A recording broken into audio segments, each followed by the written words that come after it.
This is Dante Williams, and you're watching Dante's Boxing Nation.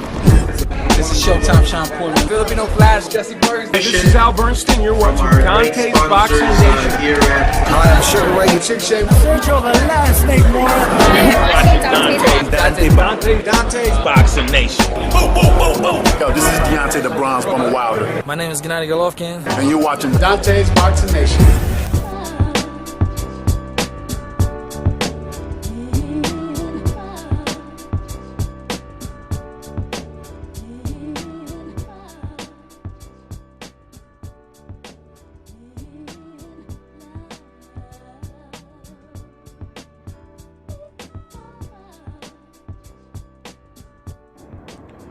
Dante's Boxing Nation, what's going on, guys? So Carl Froch, he gave his take on the Golovkin versus Danny Jacobs fight, and he has some pretty interesting things to say. Now, he believes that Golovkin is too strong and just too much for Danny Jacobs. He's picking Golovkin to beat Danny Jacobs. He also believes that Golovkin would beat Canelo Alvarez. Now, the one person outside of Andre Ward, of course, that he does believe will beat Gennady Golovkin is Chris Eubanks. He said that Chris Eubanks is a force to be reckoned with. He's strong, he's extremely skillful, and I'm paraphrasing, but this is pretty much on the lines of what he said, why he believes that Chris Eubanks would beat Gennady Golovkin. Now, the main thing that makes what Carl Froch said interesting is the fact that Carl Froch, he has actually sparred tons of rounds with Chris Eubanks. So he knows Chris Eubanks firsthand. He's not just going off of watching them fight, or watching Chris Eubanks fight, rather. So I thought that was a pretty interesting take. You know, I told you guys before that I thought the fact that Chris Eubanks, he's very strong, he can fight on the inside. Not only that, but he's very good at fighting you on the inside and then tying you up whenever he wants to. And he has very vicious uppercuts, which I think was a very good weapon for Kell Brook when he fought the much bigger Gennady Golovkin. He busted Golovkin's nose with the uppercut and caught him with some very clean uppercuts, because Golovkin, he likes to come in with his head down in that high guard, and he's not like a Mike Tyson where, you know, Golovkin doesn't really bob and weave a whole lot. He kind of comes in and he, you know, just wings those overhand rights, those hooks to the body. Now, Golovkin is extremely accurate, but he stands up a little bit more than a Mike Tyson. So therefore, Chris Eubanks being so accurate with his uppercut, it would be an interesting fight.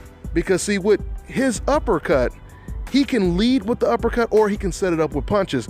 That's something very difficult for a lot of fighters to do, lead with uppercuts. We seen Gervonta Davis do it last night against Jose Pedraza, but it takes a lot of skill to lead with the uppercut. And that's something that Chris Eubanks could do. Now, that doesn't guarantee he can beat Golovkin, but it makes for a very entertaining, competitive fight. I truly believe the fight will be competitive for as long as it lasts. Now, and it's pretty interesting how you get different takes from different boxers, because I was just talking to the heavyweight prospect, Marcellus Williams, who he hasn't turned pro yet, but he has a very deep amateur background. He sparred with the majority of the best heavyweights today and does very well with them. Matter of fact, I watched him spar with Andy Ruiz. The video is up on my channel, and he was doing just as good as Ruiz was, and he has no pro fights. But with that being said, he gave an interesting take on who he thought could beat Golovkin as well. Now, he didn't mention Chris Eubanks, but he mentioned Erislandy Lara, Kerzice, Gilberto Ramirez, and Demetrius Andrade. Me personally, I believe the only guy that could probably beat Golovkin for sure on that list is Demetrius Andrade. Now, that's just my personal opinion. I don't think anyone can beat Demetrius Andrade at 154 or 160. But, you know, we'll see if Demetrius Andrade ever moves up to 160. He definitely has the height and the reach for the middleweight division. It would be very interesting to see him go or move up to middleweight. I know Jamal Charlo is talking about moving up to middleweight. What I find interesting is Jamal, he's talked about moving up to middleweight, but he hasn't even mentioned Gennady Golovkin's name yet. So who knows what that suggests. But with that all being said, yeah, I would really like to see Golovkin in the ring with Erislandy Lara, with Chris Eubank.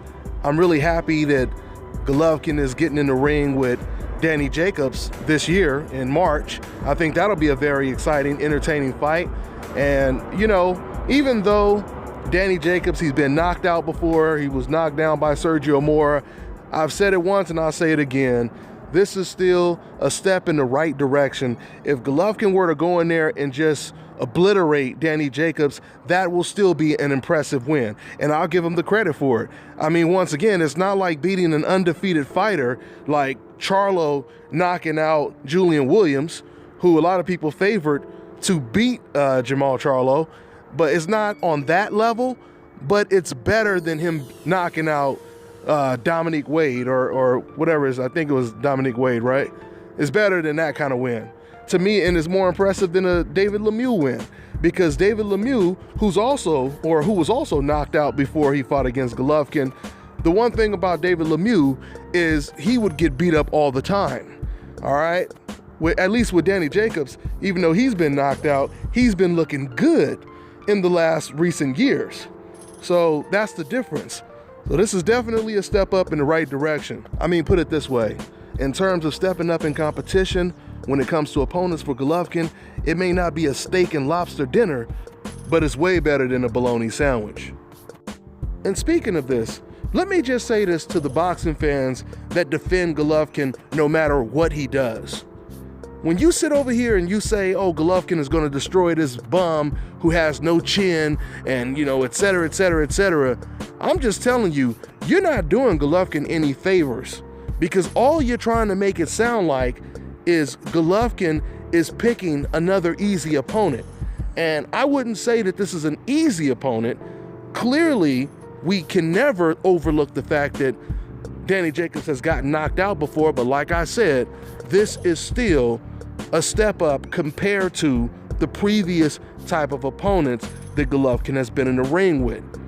Golovkin has been in the ring with welterweights and guys like Demetrius Andrade, David Lemieux, Marco Antonio Rubio, Adama, etc., etc., etc. So with that all being said, like I said, I can't wait to see the Golovkin versus Danny Jacobs fight. It should be a lot of fireworks no matter who wins. I'm just happy that the fight is coming to fruition. That's all I got for now, guys. I'm on to the next one. This is Bobby, and you're watching Dante's Boxing Nation.